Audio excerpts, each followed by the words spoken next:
आथ के दरबार में बालिन नाम का एक गरीब शूरवीर रहता था, जिसने गलती से राजा आथ के चचेरे भाई की हत्या कर दी थी और उसे मुकदमे के लिए राजा के दरबार में ले जाया गया था। वह वहां लगभग 6 महीने तक एक कैदी के रूप में रहा था, जब तक कि यह तय नहीं हो गया कि उसका इरादा गलत काम करने का नहीं था। उसका सारा पैसा खत्म हो गया था और उसके कपड़े और कवच खराब थे। उसे इस बात का दुख था, लेकिन उससे भी अधिक दुख उसे इस बात का था कि वह अन्य शूरवीरों की तरह वीरतापूर्ण कार्य नहीं कर रहा था। एक दिन जब वह कैमलॉट के बड़े हॉल में बैठा था, नक्काशीदार या सोने से ढकी हुई ढालों को देख रहा था, एक युवती ने प्रवेश किया जिसने एक समृद्ध वस्त्र पहना था, फर से सजाया गया। जैसे ही आथा और शूरवीरों ने उसकी ओर देखा, उसने उसे फर्श पर गिरने दिया और उन्होंने देखा कि उसने एक भारी तलवार पहनी हुई थी। युवती, आथा ने कहा, तुम एक युवती तलवार क्यों पहनती हो?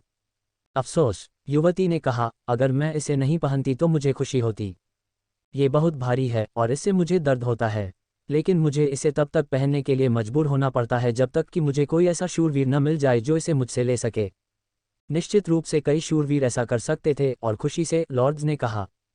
नहीं, महिला ने कहा, ऐसा लगता है कि पूरी दुनिया में केवल एक ही शूरवीर है जिसे तलवार उठानी है।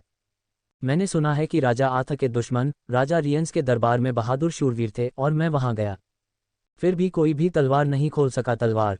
अब क्या मैं उसी काम से यहाँ आया हूँ? सच में, युवती, राजा ने कहा, तुम्हारा स्वागत सही है। मेरे शूरवीर तुम्हारे हथियार लेने की कोशिश करेंगे। फिर आथ के संकेत पर एक शूरवीर आगे बढ़ा, लेकिन अपनी पूरी ताकत लगाने के बावजूद भी तलवार ढीली नहीं हो सकी। सर, आपको इतनी जोर से खींचने की जरूरत नहीं है, युवती ने कहा। जिसको तलवार उठानी है वह आसानी से उठा लेगा। सर बालिन को छोड़कर सभी शूरवीरों ने कोशिश की जो अपने खराब कपड़ों के कारण पीछे खड़े थे। फिर भी वह ये देखना बहुत चाहता था कि क्या वह चुना गया शूरवीर है, और जैसे ही युवती जा रही थी, उसने कहा, युवती, क्या तुम मुझे कोशिश करने दोगी? मैंने खराब कपड़े पहने हैं, लेकिन मेरा दिल मुझसे कहता है कि मैं सफल हो सकता हूँ। युवती ने देखा कि उसका चेहरा अच्छा था, लेकिन उसके कपड़े इतने खराब थे कि उसे संदेह हुआ कि क्या वह सचमुच एक शूरवीर था। मुझे डर है कि तुम असफल हो जाओगे, उसने कहा। आह युवती, वह लौटा, खराब कपड़े सिर्फ बाहरी हैं। अच्छे कर्म भी उतने ही योग्य हैं, चाहे वह अमीर व्यक्ति द्वारा किए गए हों या गरीब व्यक्ति द्वारा। कई लोग जो खराब कपड़े पहनते हैं उनमें वास्तविक वीरता और दयालुता होती है।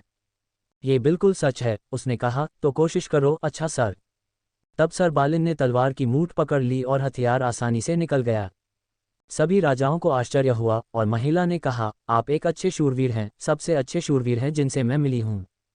आप कई बहादुरी भरे काम करेंगे। और अब मुझे मेरी तलवार फिर से दे दो। नहीं, सर बालिन ने कहा, मुझे ये तलवार रखनी चाहिए क्योंकि मेरे पास कोई और नहीं है। अफसोस, युवती ने कहा, मुझे ये शब्द सुनकर दुख हुआ, अब मुझे तुम्हें तलवार देनी होगी। निश्चित रूप से वह इसका हकदार है, आथ ने कहा, क्योंकि यह आप पर भारी पड़ा। हाँ, उसने उत्तर दिया, लेकिन इसे रखना उसके लिए दुर्भाग्य है। वह इसके साथ दुनिया में अपने सबसे अच्छे दोस्त को मार डालेगा। यह उसके विनाश को साबित करने वाला है। सर बालिन को उस पर विश्वास नहीं हुआ। उन्होंने कहा, मैं अपने सबसे अच्छे दोस्त को नहीं मार सका। इसके अलावा जो कुछ भी होगा मैं उसका सामना करने को तैयार हूं और मैं तलवार अपने पास रखना चाहता हूं। तब युवती बड़े दुख के साथ चली गई, जबकि बालिन ने राजा से कहा, हे प्रभु, मुझे अपना दरबार छोड़ने की अनुमति दें। राजा ने कहा, मैं तुम्हें खोना पसंद नहीं करता। शायद आप इसलिए नाराज हैं क्योंकि आप इतने लंबे समय तक जेल में थे।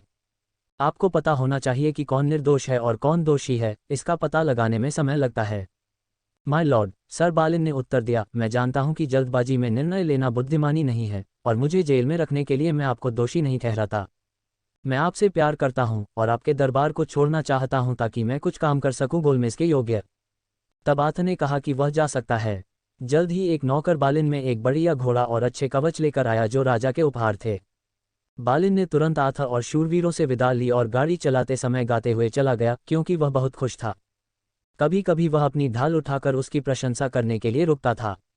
इस पर एक नीला प्रतीक चिन्ह था और सर बालिन की आंखों में इसकी सुंदरता आकाश की, स्वर्ग के नर्म नीले रंग की थी। सर बालिन तब तक सवार रहे जब तक वह थक नहीं गए। आखिरकार एक पहाड़ी की चोटी से उसने एक उदास पत्थर का महल देखा और वहां आराम करने की आशा से खुशी से उसकी ओर सरपट दौड़ पड़ा। सड़क के एक मोड़ पर उसने एक क्रॉस देखा जिस पर सोने के अक्षर बने हुए थे। वह शब्दों को पढ़ने के लिए रुका जो थे, किसी भी शूरवीर को महल में न जाने दे क्योंकि बहुत बड़ा खतरा है वहां।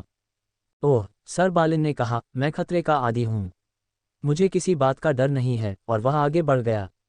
उसी समय एक बूढ़ा आदमी सड़क के किनारे खड़ा हो गया। उसकी लंबी भूरे रंग की दाढ़ी थी और उसने एक लंबी भूरे रंग की पोशाक पहनी हुई थी जिस पर ठंड के छोटे छोटे टुकड़े चमक रहे थे। बूढ़े व्यक्ति ने सर बालिन से कहा, क्या आपने क्रूस पर लिखे पत्र नहीं पढ़े? हाँ, सर बालिन ने उत्तर दिया, लेकिन मैं डरता नहीं हूँ। ओह सर बालिन, आप सभी लोगों को उस महल में जाने से डरना चाहिए, बूढ़े ने आदमी ने कहा। क्यों? उसने आश्चर्य से पूछा। फिर भी मैं जाऊंगा। Sir बालिन, sir बालिन। उसके पीछे बूढ़ा आदमी चिल्लाया, आप बहुत अधिक स्वेच्छाचारी हैं। मरने से पहले आपने जो किया उसके लिए आपको बहुत पछतावा होगा। लेकिन सर बालिन बिना किसी डर के चलते रहे और जल्द ही महल के द्वार पर पहुंच गए। 100 खूबसूरत महिलाओं और कई शूरवीरों ने उनका स्वागत किया। उन्होंने अपना कवच उतार दिया और एक डाल दिया उसके कंधों पर गहरे लाल रंग का लबादा था।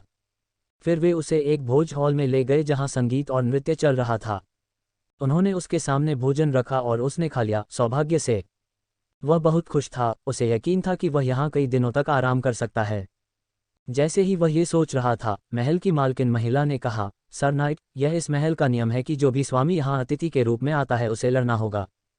यह एक कठिन रिवाज है, कहा सर बालिन।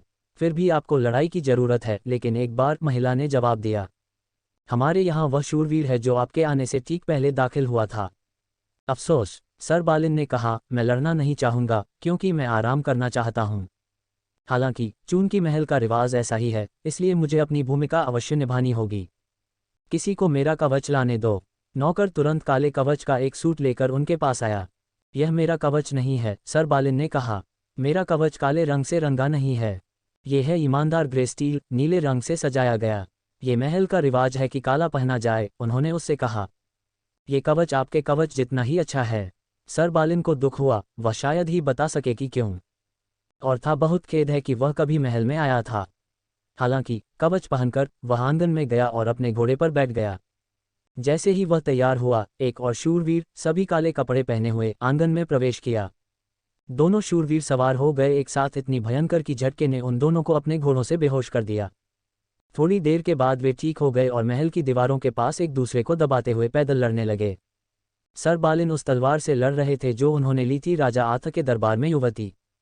यह एक मजबूत तलवार थी और जब भी यह हमला करती थी तो उसके प्रतिद्वंद्वी का कवच टूट जाता था। वे तब तक लड़ते रहे जब तक कि उनकी सांसें खत्म नहीं हो गईं और फिर उन्होंने आराम किया। हर कोई जानता था कि उसने पहले कभी इतने मजबूत दुश्मन का सामना नहीं किया था। फिर वे फिर से लड़े और एक दूसरे को 7 गहरे घाव दिए, जिनमें से सबसे छोटा घाव भी घातक साबित हुआ। सारी जमीन खून से लाल हो गई थी, लेकिन सर बालिन फिर भी लड़ते रहे क्योंकि महल के लोग दीवारों से देख रहे थे और वह चाहते थे कि उन्हें एक महान योद्धा माना जाए। तो आखिरकार उसने अपनी सारी बची हुई ताकत का इस्तेमाल किया और दूसरे शूरवीर को इतना जोर का झटका दिया कि वह जमीन पर गिर पड़ा। सर बालिन को पता था कि यह एक मौत का आघात था। उसे लगा कि वह भी मरने वाला है और उसने कहा, तुम कौन हो? मैंने पहले कभी इतने मजबूत शूरवीर से लड़ाई नहीं की थी। दूसरे ने धीमे स्वर में उत्तर दिया, मैं सर बालिन हूँ, अच्छे शूरवीर सर बालिन का भाई। तब सर बालिन चिल्लाए, अफसोस अफसोस, ये दिन देखने के लिए मुझे जीवित रहना पड़ा। और वह मूर्छित होकर पीछे की ओर गिर पड़ा। सर बालिन मर रहे थे, लेकिन वह अपने हाथों और घुटनों के बल रेंगते हुए वहां पहुंचे जहां सर बालिन लेटे थे और अपने भाई का चेहरा देखने के लिए ही अपना हेलमेट उतारा। फिर वह तब तक फूट फूट कर रोते रहे जब तक कि सर बालिन अपनी बेहोशी से उबर नहीं गए।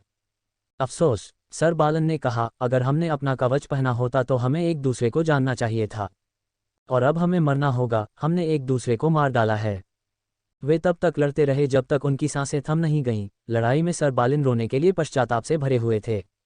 उन्होंने कहा, यह सब मेरी गलती है। जैसा कि सड़क पर बूढ़े आदमी ने मुझसे कहा था, मैं बहुत अधिक स्वेच्छाचारी हो गया हूँ। सबसे पहले मेरे पास युवती की तलवार होगी, हालांकि उसने मुझसे कहा था कि मुझे इससे अपने सबसे अच्छे दोस्त को मार देना चाहिए। वह तुम हो, बालन। और फिर मैं चेतावनियों के बावजूद इस महल में प्रवेश करूंगा। मैं मरने के लायक हूं, लेकिन यह एक कठिन सजा है कि मुझे तुम्हें मारना चाहिए था, मेरे भाई। जल्द ही कुछ महिलाएं दीवार से आंगन में आईं और सर बालिन ने उनसे कहा, हम 2 प्यारे भाई हैं जिन्होंने एक दूसरे को मार डाला है। मैं आपसे प्रार्थना करता हूं, हमें एक ही कब्र में दफनाने का वादा करें। वादा करते समय महिलाएं रो पड़ीं। दोनों भाइयों ने एक दूसरे के ऊपर हथियार डाल दिए और मौत का इंतजार करने लगे। उन्हें एक साथ मरने की आशा थी, लेकिन सर बालिन की मृत्यु पहले हो गई। इसके तुरंत बाद जब सर बालिन की भी मृत्यु हो गई तो महिलाओं ने उन्हें एक साथ दफनाया और कब्र के ऊपर एक पत्थर रखा जिसमें उनके युद्ध और मृत्यु की दुखद कहानी बताई गई।